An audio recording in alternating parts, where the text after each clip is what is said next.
There are things everyone tells you when you're growing up, and a lot of it comes disguised as wisdom.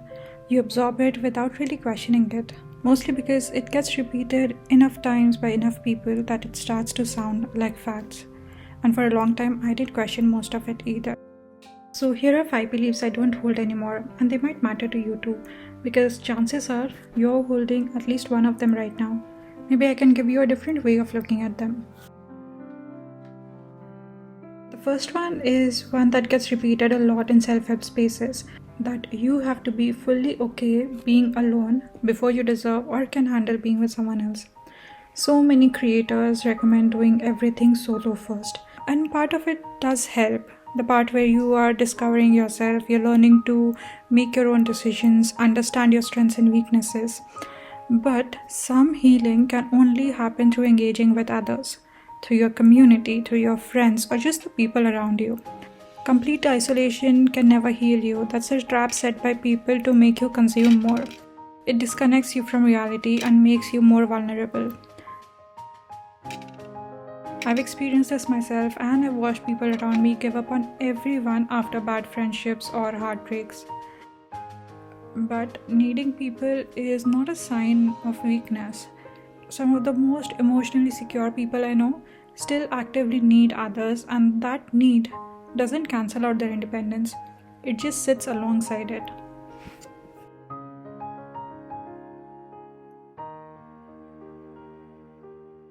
Next, I used to think that if something sparked my interest, I had to act on it right then.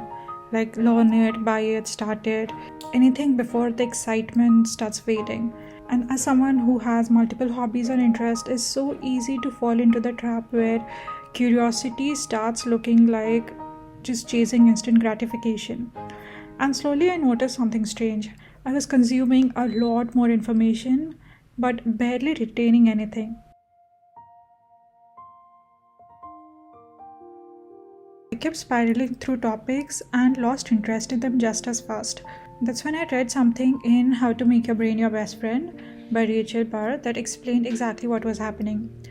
So every time you chase a new thought immediately or jump on a new interest, your brain gets a little hit of dopamine just from the novelty of it. That feels good in the moment, but the more you chase these quick hits, the more your brain starts expecting the same spike just to feel normal. And every day, slower things like actually sitting with a topic long enough to learn it starts to feel boring by comparison. The more you feed your brain artificial spikes, the harder it gets to feel satisfied by anything that takes real time and effort. That's exactly what was happening to me. I wasn't actually curious about most of those things. I was chasing a hit of starting something new. So now, I let a thought sit for a while before I decide if it's actually mine to chase. And if it is, I choose a longer, more deliberate path to chase it.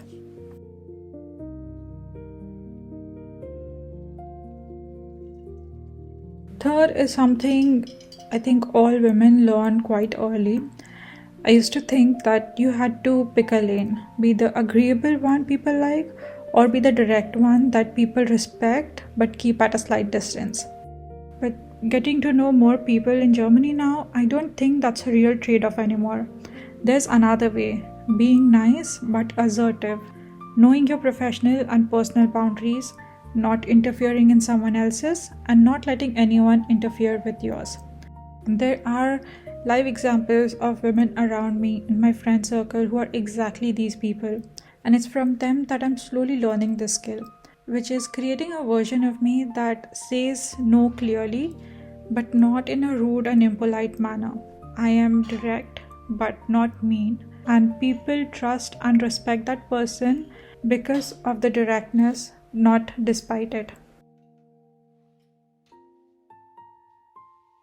Fourth one is quite interesting. How many people do you know with opinions completely opposite to yours? Sometimes straight up immoral or just wrong, but they still stick to them anyway. That's usually fear, the fear of their ego getting hurt. And I had that fear too.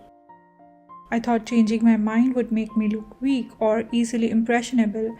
Like I own people a fixed, stable position on everything, and that shifting or changing my mind would mean that I was wrong earlier. But you can't possibly grow without engaging in critical thinking. There's an idea in Antifragile that once you hold an opinion, you should actively look for evidence in the opposite direction. It's in a more broader context in the book, I cannot get into the details here, but basically nothing is ever black and white. For example, some things that were considered normal parenting a generation ago, like certain ways of disciplining a child, are illegal in several countries now. That's how you know you're meant to change. That is true wisdom. Saying exactly the same for years usually means that you stopped paying attention to the things around you. It's not that you found the truth early and never needed to revisit it. Now coming to the last one. If you've seen my previous videos, you'd know that I've been a high achiever since childhood, which meant I wanted to win at everything, even things I'd never tried before. The biggest problem with that was whenever I struggled with something, I gave up on it entirely if I didn't get it right the first time. It affected my studies a lot during my MBA. New subjects overwhelmed me, and instead of giving myself time to improve, I tried to force shortcuts to win immediately. It's also the reason that despite dreaming about starting my YouTube channel for years, I actually did not do it until a year ago. So what exactly changed? These lines from the Creative Act, Way of Being, actually gave me the permission to be imperfect. Here are the exact lines from it.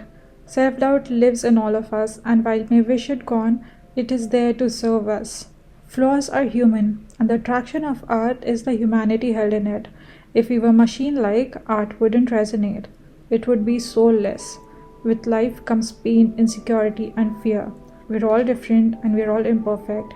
And the imperfections are what makes each of us and our work interesting. We create pieces reflective of who we are, and if insecurity is a part of who we are, then our work will have a greater degree of truth in it as a result. No matter what I create, even if it is incomplete, to me it is still art. The imperfections is what makes it uniquely beautiful and mine. So these were the 5 beliefs I dropped slowly. Even if one of these made you pause, that's usually worth sitting with. I'd love to hear your take on these in the comments below. And if you enjoyed this video, do check out the other episodes of Thinking Out Loud. I'll see you in the next one. Bye!